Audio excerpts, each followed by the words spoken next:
Hello, John Bloodworth, Gentleman Crafter here with another scan and cut tutorial. This time around I would like to show you how to create the popular spiral Betty design style, how to create a cutting file from that, and then give you a few tips on how to set your machines up to cut this from vinyl. So if you're ready, let's make a start. The first thing that we need to do is to create our spiral Betty image.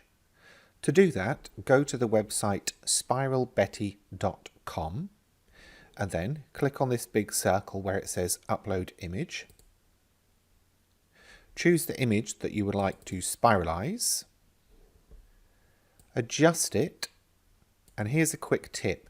Try and avoid putting the center of a face right in the center of the image, as when you actually come to spiralize it, it can reduce the quality of the output. So I'm just going to offset my face and then click on the tick and the spiral design will be generated.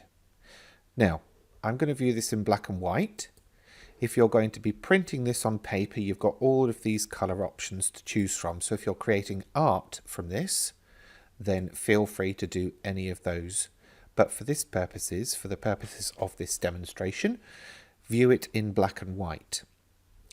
Now for the rings, I'm going to leave it about halfway, and as I'm viewing it on my PC monitor, that's just between the scale and the lightness tabs. For the lightness tab, I'm going to drop it down to about a quarter, so that's just between the rings and the scale tab at the bottom. And then for the contrast, I'm going to leave it around halfway between the scale and the lightness again. Now, it kind of looks quite distorted when you're looking at it close up, but if you step back from your monitor and squint your eyes perhaps, you will actually see the image that you have placed in there within that spiral. And that's exactly what a spiral Betty pattern is. It's an illusion. Okay, so now we need to get that image into Canvas Workspace. So we're going to download it. So we'll use this big download button up here. And I would recommend choosing the PNG option and ticking the white transparent box. You can, however, download it as a JPEG if you would prefer. So I will just set those. While you're here, feel free to leave Betty a tip and buy her a coffee.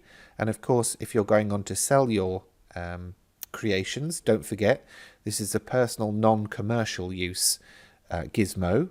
So if you'd like some kind of commercial use, then please feel free to get in touch with Spiral Betty. But for us, we're just doing this for fun, for ourselves, so we click download and then download our image. Next, we're going to head over to Canvas Workspace. I will show you both the online version and the installed version. Let me just get rid of that message bar at the bottom. Okay, so first the online version. So we would go to canvasworkspace.brother.com in our browser. Then we would click on Image Tracing. I've got the Enhanced Tracing pack enabled, but I'm going to do this via normal tracing so that if you don't have that, you can still do this. I'm going to choose my file. So wherever you downloaded or saved it or moved it to, you would load through Choose File. Select Outline. Set the maximum number of colors to 2 and then click on Preview. If your image is compatible, then basically you will have the blue turquoise outline around all of it. If you've got patches that haven't been picked up, then it's too thin and you'll need to go back to the Spiral Betty website and make some adjustments and then bring that new image back. Mine's fine though, so I'm going to click OK. And when it comes up with the "Do you want to paste the selected image" message box up, I'm going to click No. This will then load the cutting outline into Canvas Workspace. Now as you can see, it is too big for our cutting mat, so we will select it. We'll go to the Properties box. We'll make sure Maintain Aspect Ratio Lock is turned on. And we're going to drop that down to 11.5 inches. That's about the maximum cutting size that you will get on a 12 by 12 cutting mat for this type of pattern. We'll make sure that it's inside the red cutting area. Obviously, if you get the message saying it isn't, then you need to make some adjustments. For clarity on this screen, what I'm going to do is fill color of black and line color transparent. We've then got our cutting outline, and we would download that to our cutting machine ready to cut. More on that later. First, I'm going to go to the installed version of Canvas Workspace and show you the process for tracing there. So once you've opened it, click on Image Tracing, choose Image from your computer, then select the image that you downloaded. Up here at the top, deselect Paste the image. Select Trace Outer Edge Only from the options, and then reduce the number of colours to 2, as we did before. Then click on OK. That will again load the cutting outline into Canvas Workspace.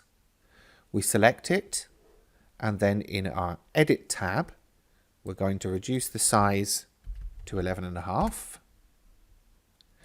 And we're going to make some changes to the fill color and also the line color. Make sure as before that it's within that red dotted dashed outline, which is our cutting area. And then we're ready to transfer it to our cutting machine. And you would do that from the File menu, Export Transfer FCM, and then choose the appropriate method for you. Next up, I'll show you a couple of tips on cutting it out. Scan and Cut users with a CM model will load their design via the usual method they normally do, whether that's via USB or Wi-Fi. Then they will need to change the cut pressure. I recommend -2. And then they will also need to change the blade depth, and I recommend a depth of 2. To change that, close the blade holder all the way until there's no gap between the top and the bottom, and then turn the bottom part around until the 2 lines up with the top mark. Scan and Cut DX users should remember to turn on the half cut feature before sending their vinyl through the machine. To do this, once you get to the output selection, choose Cut.